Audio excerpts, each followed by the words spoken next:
Katonda okumukama okumukuuma ate n'okulaba nti atuuse ku buwanguzi.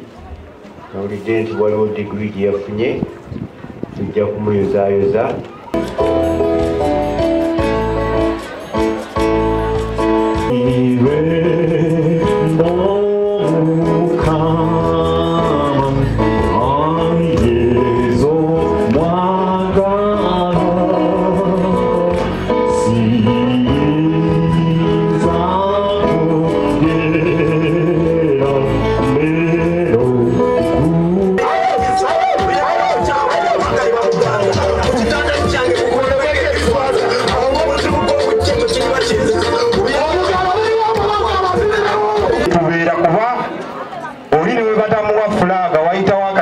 Ngera akomawo gye muli kakati ngenda kutwala omukisa guno okubuuza aba Busiro East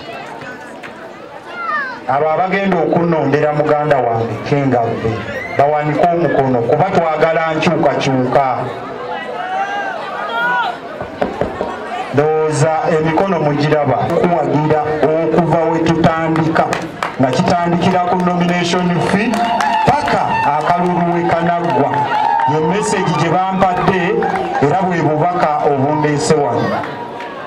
Bangi abantu abatono abampi bano bankola mu butale bano banze ndi wa booda balina entwala gye batutwalamu nti tetulina kye tuli naye ate munnaye osanga owa booda ate nga bw'ayiringiza mu maka gaffe avaayo okulaba nti wetubanga obadde osasula $20 jangu osasule 10.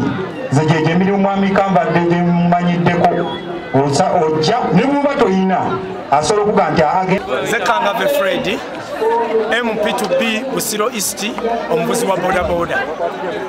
Olwaleero ndi mu kwebaza Katonda olw'okumponya ekkomera gye namala omwaka mulamba n'omwezi gumu nga banjwetekako ekisango ekijweteka.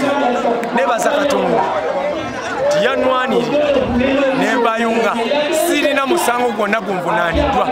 Ssaabawabi wa gavumenti yanoonyereza n'anjijjako emisango gyonna era y'ensonga lwaki ndi mwetegefu n'okwesimbawo. N'olw'ensonga eyo bannyabo ne bassebo olwaleero nebaza Katonda, Katonda w'abanaku teyeebaka eyanjija mu kkomera Zabbuli 19:28 Katonda afuula ekikolimo omukisa.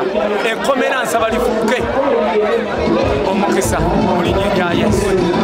Era olwaleero njaguza degree Bachelors of Public Administration and Management gye nafunye ku St. Lawrence second class upper.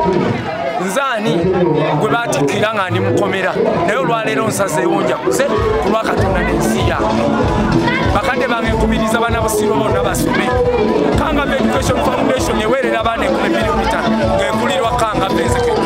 Nsaba Omukama Katonda ampe ekisa nkulembere bana Busiro East ate nkyabalwanirira okubawa bursaries mu primary, secondary ne university. Kyova olaba leero olabye amasomero mangi, olabye abaana bangi wano Ekyengera Masanda. Bana Busiro baweddeyo, ab'Emmende bazze, ab'ewa bazze, ab'ewa Kiso bazze, abawa Kiso Munyoka bazze, abakyengera Town Council bazze nga bagamba empyaddako yenze Kangabbe Fred kuba n'obuyigirize nabufunye.